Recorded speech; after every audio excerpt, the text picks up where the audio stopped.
Okay, Assalamualaikum. Selamat pagi semua. Hari ni kita sambung bab 6, peningkatan tamadun Yunani dan tamadun Rom. Okey, sebelum cuti hari tu, kita dah belajar tentang tamadun Yunani. Okey, kemudian kita belajar tentang lokasi tamadun Yunani. Kat mana tamadun Yunani berada? Di Greece, kan?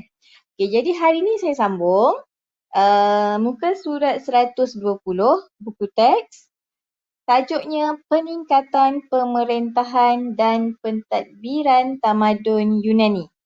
Okey, tamadun Yunani ni terkenal sangat dengan sistem pemerintahan dan pentadbiran.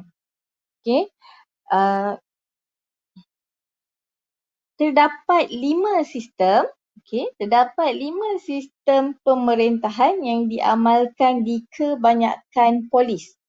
Okay, polis tu apa? Negara kota yang terdapat dalam tamadun Yunani. Okay, 5 sistem pemerintahan tersebut. Mula-mula sekali yang pertama mereka menggunakan sistem monarki. Okay, yang kedua mereka gunakan sistem oligarki. Ketiga sistem aristokrasi. Keempat sistem tirani. Dan akhir sekali yang kekal hingga hari ini ialah sistem demokrasi. Okay. Kenapa mereka tukar-tukar sistem pemerintahan ni? Ya, sebab mereka cuba untuk mencari sistem yang lebih baik, sistem yang terbaik untuk pertempatan mereka. Okay, kita akan tengok satu persatu. Okay, kita tengok sistem monarki.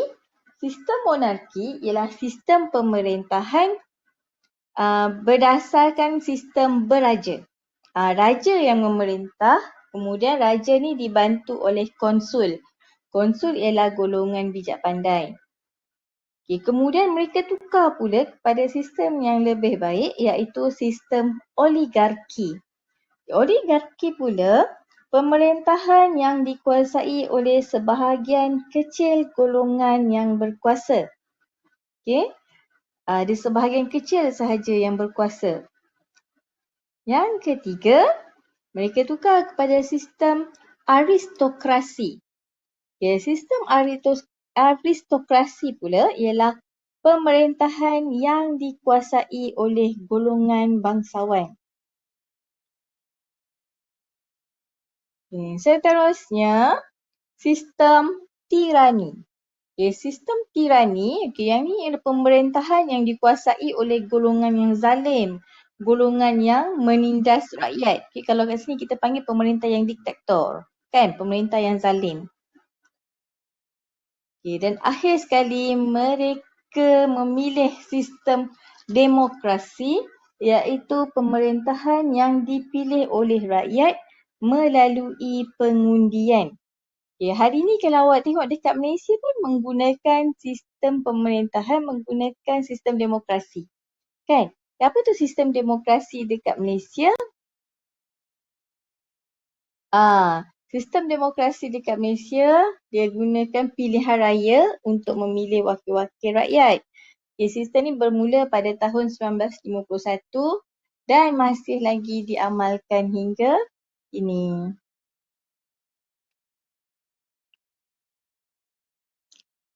Okey, kemudian kita sambung.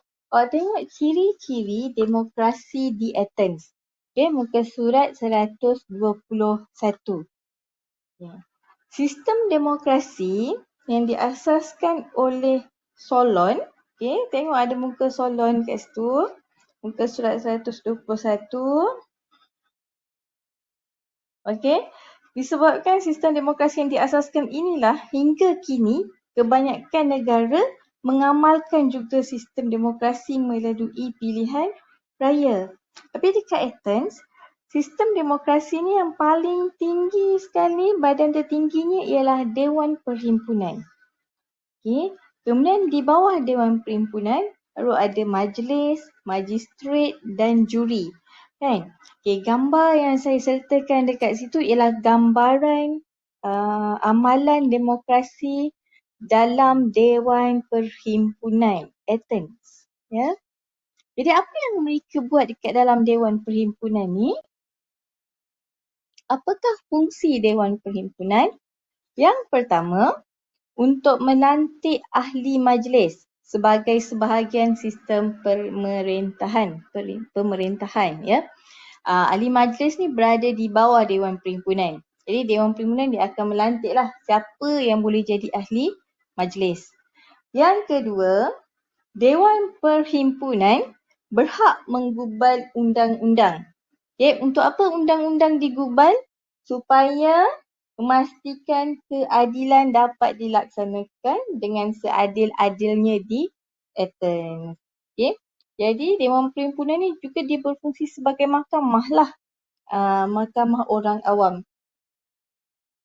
Jadi kalau ada warga negara Athens yang ada masalah, mereka boleh buat aduan kepada Dewan Perhimpunan. Terutamanya kalau ada kes-kes besar yang tak dapat diselesaikan oleh badan pentadbiran yang lain.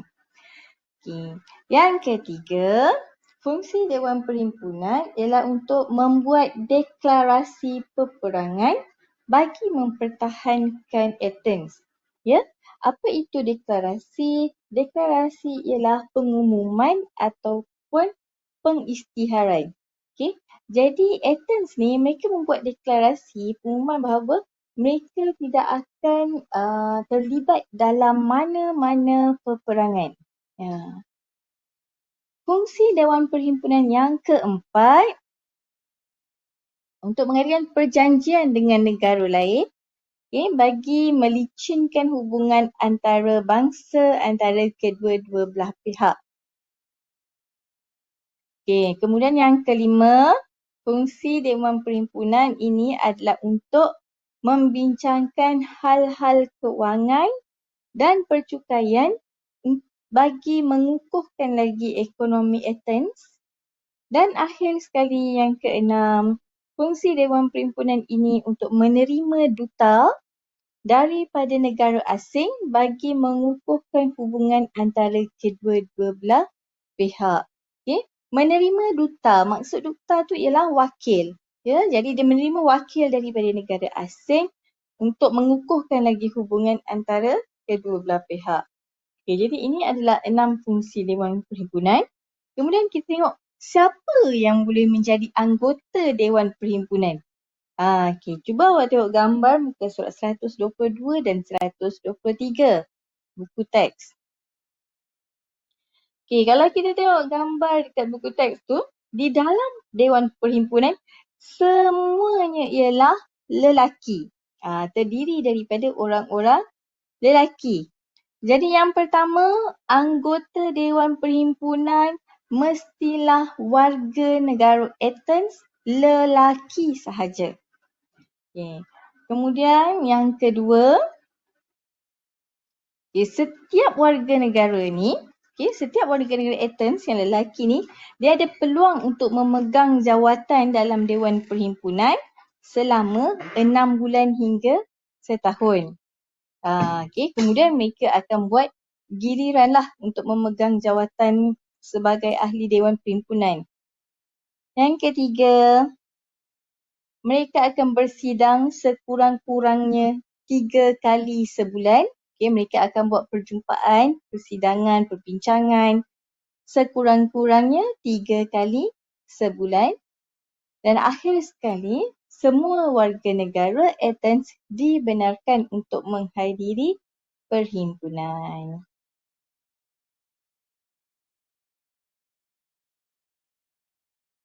Okey, untuk hari ini kita akan belajar sehingga Dewan Perhimpunan sahaja.